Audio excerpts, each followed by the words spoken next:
اردو پڑھیں کی جانب سے آپ سب کو ایک بار پھر السلام علیکم۔ عزیز طلباء و طالبات، جیسا کہ بہت سارے طلباء و طالبات کو یہ مشکل ہوتی ہے کہ شاعری کیا ہے، شعر کسے کہتے ہیں، مصرع کسے کہتے ہیں، تو آج ہم اس مسئلے کا حل لے کے آپ کے پاس حاضر ہیں اور آپ کو آسان ترین الفاظ میں یہ سب سمجھانے کی کوشش کریں گے، یعنی کہ شعری اصطلاحات۔ شعری اصطلاحات اردو ادب میں شاعری کا ایک خوبصورت خزانہ موجود ہے، مگر اس خزانے سے مستفید ہونے سے قبل شاعری کی اصناف کو جاننا ضروری ہے۔ آج شاعری کی اصطلاحات میں ہم مصرع اور شعر کو تفصیل سے سمجھیں گے کہ اس کے معنی کیا ہیں اور ان کا استعمال کیسے ہوتا ہے۔ اس کو سمجھنے سے قبل شاعری اور نثر کے فرق کو سمجھنا ضروری ہے۔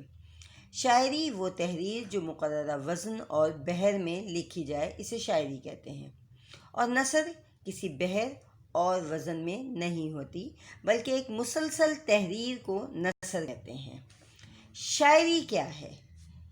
بنیادی اصولوں کے تحت جب الفاظ کو ایک خاص ترتیب دے کر زندگی کے حقائق کو بیان کرتے ہیں تو اس خاص ترتیب کو شاعری کہتے ہیں۔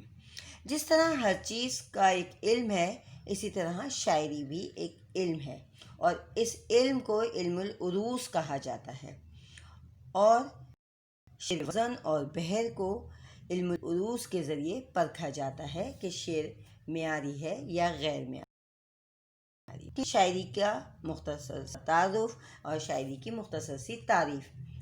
اب لفظ ہم نے استعمال کیا ہے اصطلاحات۔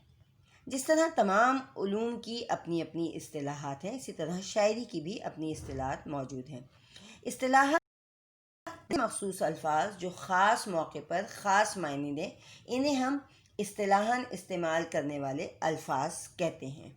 اب ہم سمجھتے ہیں لفظ مصرع۔ مصرع لغوی معنی کواڑ ہے۔ خیمے کے سامنے کے دو پردوں میں سے ہر ایک کو مصرع کہتے ہیں۔ یہ لغوی معنی، اگر آپ لغت میں لفظ مصرع لکھیں گے اور اس کے معنی تلاش کریں گے تو یہ ہے، لیکن وہی بات کہ اصطلاحاً ہم اس کا استعمال کیسے کرتے ہیں۔ اب شاعری کی اصطلاح میں ایک سطر کو، یعنی کہ ایک لائن جب ہم لکھتے ہیں اسے ہم مصرع کہتے ہیں۔ مثلاً آنکھ جو کچھ دیکھتی ہے لب پہ آ سکتا نہیں، یہ ایک مصرع ہے۔ یہ مکمل شعر نہیں ہے، یہ صرف ایک مصرع ہے، کیونکہ ہم نے ایک لائن لکھی ہے، ایک سطر لکھی ہے، تو یہ ایک مصرع ہے۔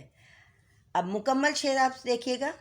آنکھ جو کچھ دیکھتی ہے لب پہ آ سکتا نہیں، میں وہ حیرت ہوں کہ دنیا کیا سے کیا ہو جائے گی۔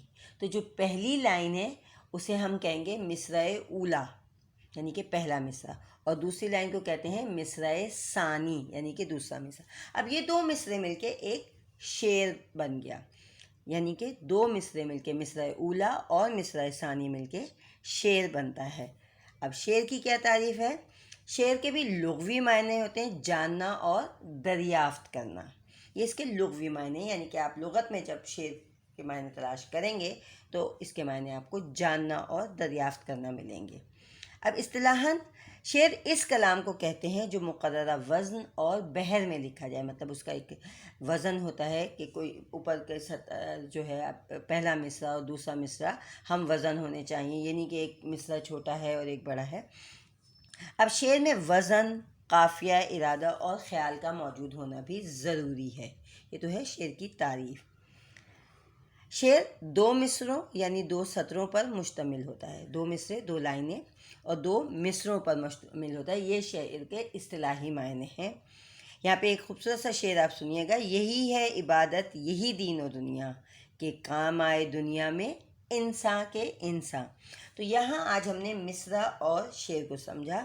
یقیناً آپ کو آج کی ویڈیو بہت پسند آئی ہوگی۔ اگر یہ ویڈیو پسند آئی ہے تو اس کو لائک کریں، شیئر کریں اور چینل کو سبسکرائب کریں تاکہ آپ کو میری آنے والی آئندہ جتنی بھی ویڈیو ہیں وہ جلد جلد آپ کو مل جائیں۔